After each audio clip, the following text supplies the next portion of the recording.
571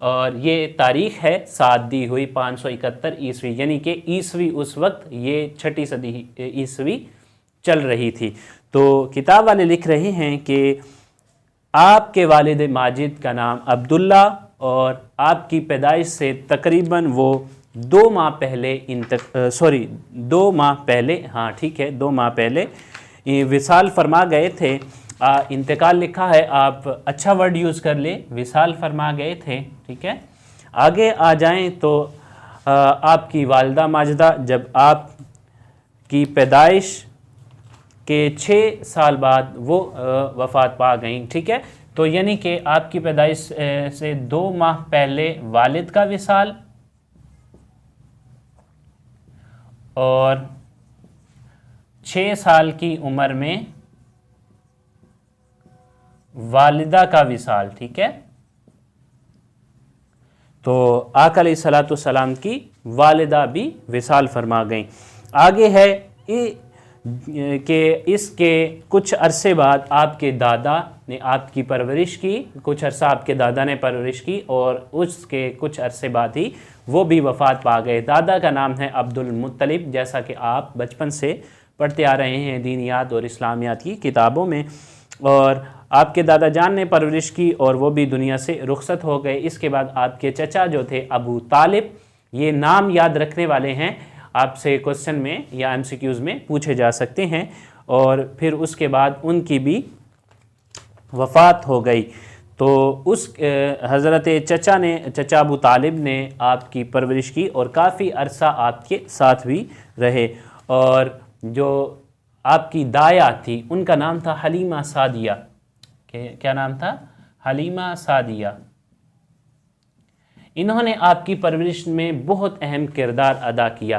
جب آپ چھوٹے تھے تو یہ آپ کو اپنے قبیلے میں لے گئی تھیں، اور قبیلے کا نام تھا بنو سعد۔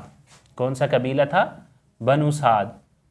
جس طرح آج ہمارے علاقوں کے نام ہوتے ہیں، کوئی بھی نام ہوتا ہے، لاہور ہے ہمارے علاقے کا نام، اسی طرح ان کے قبیلے کا نام تھا۔ قبیلہ کہتے ہیں جہاں پر بہت سے لوگ رہ رہے ہوں۔ پہلے یوں نہیں ہوتا تھا کہ لوگ شہروں میں رہتے ہوں، یعنی کہ آبادیاں زیادہ ہوتی ہوں، وہ دور دراز قبائل میں رہتے تھے، تو قبائلی نظام تھا، تو اسی لیے ان کے قبیلے کا نام تھا بنو سعد۔ جس طرح ہمارے اس علاقے کا نام لاہور، کراچی، ٹھیک ہے، اس طرح ان کے قبیلے کا نام بنو سعد تھا۔ اور ان کی دایا یعنی کہ ان کی والدہ محترمہ، دوسری والدہ محترمہ جو کہ حضرت حلیمہ سعدیہ تھی، وہ ان کو اپنے ساتھ لے گئیں اور ان کی پرورش کی۔ حلیمہ سعدیہ فرماتی ہیں کہ نبی اکرم صلی اللہ علیہ وسلم ایک روز مجھ سے کہنے لگے، اماں جان میرے بہن بھائی دن بھر مجھے نظر نہیں آتے، یہ صبح اٹھ کر کہاں جاتے ہیں؟ اب یہ جو بہن بھائیوں کی جو ہم نے ادھر بات کی تھی یہ والی، تو یہ حلیمہ سعدیہ کے جو بچے تھے انہیں نبی علیہ الصلوۃ والسلام اپنے بہن بھائی فرما رہے ہیں۔ Have you got it? آپ نے سمجھ آ گئی ہوگی مجھے لگتا ہے۔ تو یہ ان کو بہن بھائی نبی علیہ السلام فرما رہے ہیں۔ تو نبی علیہ الصلوۃ والسلام اگر بذات خود دیکھے جائے تو وہ اکیلے ہی اس دنیا میں تشریف لائے۔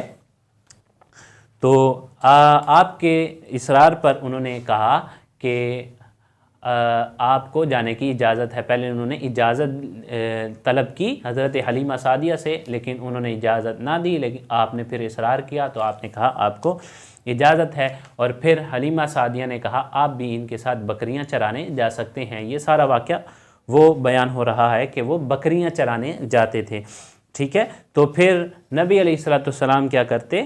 ان کی دیکھ بھال بھی کرتے۔ تو نبی علیہ الصلوۃ والسلام بکریاں بھی چرایا کرتے، ٹھیک ہے، بکریاں چرایا کرتے۔ تو یہ ہمارے پاس ایک پوائنٹ بن جاتا ہے۔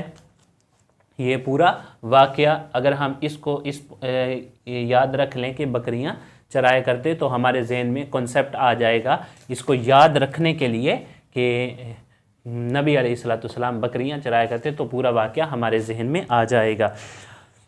آگے ہے عباس، سیدنا عباس رضی اللہ تعالیٰ عنہ، یہ بھی نبی علیہ الصلوۃ والسلام کے چچا ہیں اور یہ حضرت عبد المطلب کے بیٹے ہیں۔ تو یہ فرماتے ہیں کہ یا رسول اللہ صلی اللہ علیہ وآلہ وسلم، آپ کی نبوت پر دلالت کی ایک خاص نشانی ہے، یعنی کہ آپ کی نبوت کی ایک خاص نشانی ہے جب آپ ایام طفولیت میں تھے، آپ چھوٹے تھے، بچے تھے، تو میں نے دیکھا، کیا دیکھا کہ گہوارے کے اندر، گہوارہ کہتے ہیں جھولے کو، جو جھولا جھلاتے ہیں نا بچوں کو، وہ اس طرح کا نبی علیہ السلام کا گہوارہ، پنگوڑا جسے ہم کہتے ہیں، اور آپ کی انگلی مبارک سے کیا ہو رہا تھا، جس طرف آپ انگلی کرتے وہ چاند اس طرف جھک جاتا، تو گویا نبی علیہ السلام، کھلونا نبی علیہ السلام کا کیا تھا، چاند، تو نبی علیہ السلام چاند سے کھیل رہے تھے، سبحان اللہ۔ تو آپ صلی اللہ علیہ وسلم نے فرمایا میں اس کے ساتھ باتیں کرتا تھا، تو نبی علیہ السلام فرما رہے ہیں کہ میں اس چاند سے باتیں کرتا تھا اور مجھے وہ رونے نہیں دیتا تھا۔